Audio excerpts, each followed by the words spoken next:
মানুষ পায় সোনার খনি, আমরা পেয়েছি চোরের খনি। এমন প্রবাদটাকেই কাজে লাগিয়েছে বাংলাদেশ।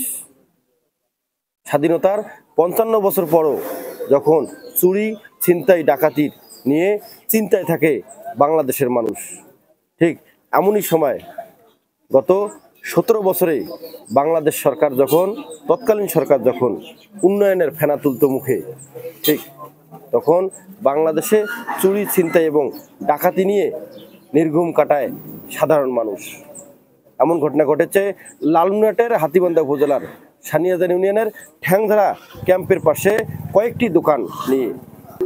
আমরা যদি একটু কথা বলি, ঠিক ঠ্যাংধারা ক্যাম্পের পাশেই দুইটি দোকান আজকে রাতের মধ্যেই চুরি হয়ে যায়। টাকা এবং মালামাল সহ কয়েক লক্ষ টাকার ক্ষতি হয়েছে। কথা বলবো দোকানদারের সঙ্গে, আসলে এই দোকানে আপনার কত লক্ষ টাকার মাল ছিল এবং কত লক্ষ টাকার ক্ষতি হতে পারে, কি কি চুরি হয়ে গেছে একটু যদি আমাদেরকে। আমি ব্যবসা করি দীর্ঘ 4 থেকে 5 বছর ধরে। গত রাত অনুমান 2টার সময় আমার দোকান চুরি হয় এবং 2টার সময় আমাকে এক নাম্বার থেকে ফোন দিয়া আমাকে বলে যে বাজারে আসো। আমি যখন বলি যে আমি বাজারে যাব না, তখন বলে কে আইসো, একটু বাজারে এসো, দরকার আছে। তা আমি কিছু না, আসবো না। পরে আমাকে আবার উল্টে পাশে বলে যে থানা পুলিশ আসছে, আমরা একটু বিপদে পড়ছি, একটু আইসো বাজারে। মানে তারা চুরি করছে, করিয়া আমাকে বাজারে আনিয়া আমার দোকান দেখার জন্য এরা এই পরিকল্পনা করছে। তারপরে আমি বাজারে আসি নাই।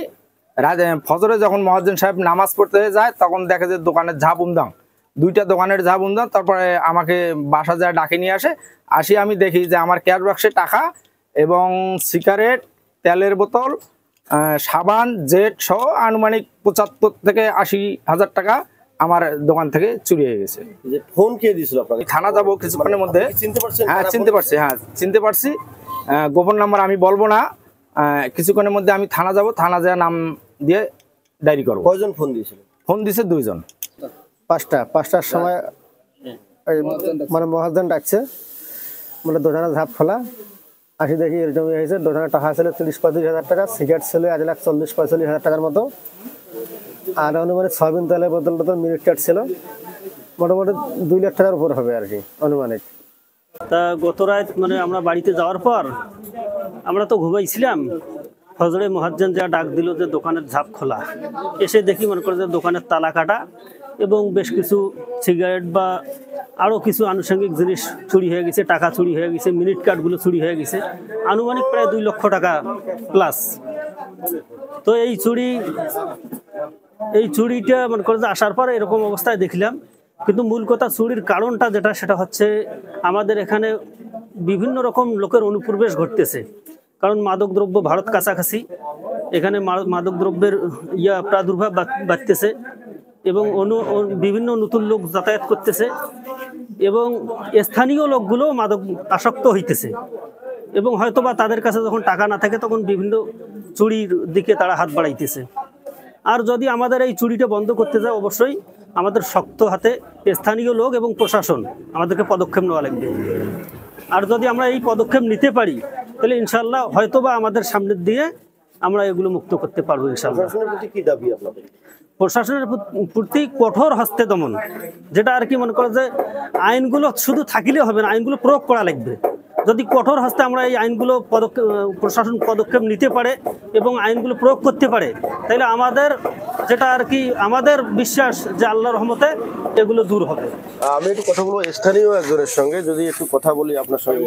আসলে এই যে ঠ্যাংধারা বাজারে তো আজকে রাতে 2টি দোকান চুরি হয়েছে, আপনাদের আসলে কি ধারণা যে এই এলাকায় কি আসলে চোরের প্রবণতা বেশি হয়েছে কিনা, বা আইন শৃঙ্খলার প্রবণতা যদি না থাকে তাহলে আর দোকানটা কিভাবে চুরি হইলো? আমি যখন আর 4:10 ঘর থেকে বাইরে হয়েছি, আমি আজান দেই, আমি মসজিদের মুয়াজ্জিন। তা আমি আসি দেখি ওই দোকানও খোলা, এই দোকানও খোলা। আমি ডাকাডাকি করছি, কেউ নাই। দেখি লাইট মারি, দেখি এখানেও তালা কাটা, ওখানেও তালা কাটা। তখন ওই অবস্থায় থুয়ে তারা খুব দ্রুত চলে গেছি।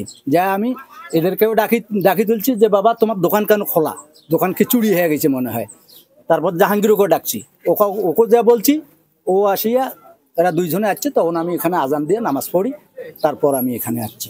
রাত 10টা পর্যন্ত দোকান করি, যদি বাকি রাতটুকু যদি তালা ধরি বসে থাকা লাগে, তাহলে তো আমাদের বাসি থাকাটা ভালো না। তো অতএব এর পদক্ষেপটা নেওয়া লাগবে, খুব কঠোরভাবে পদক্ষেপ নেওয়া লাগবে।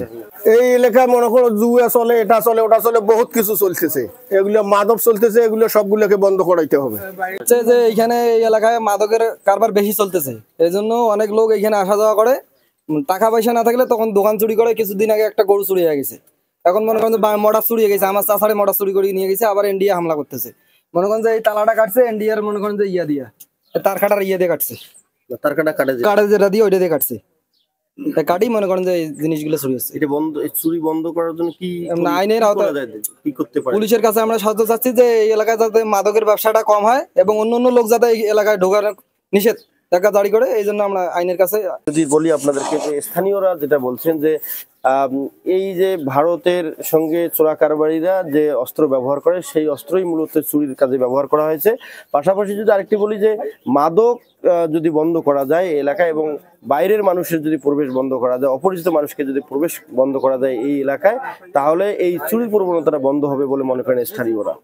পাশাপাশি আরেকটি যদি বলি যে আইন শৃঙ্খলার অবনতি হওয়ায় এই চুরি প্রবণতাটা বৃদ্ধি পাচ্ছে, আইন শৃঙ্খলাকে আরো শক্ত হাতে অবস্থান নিতে হবে, এমনটাই দাবি স্থানীয়দের।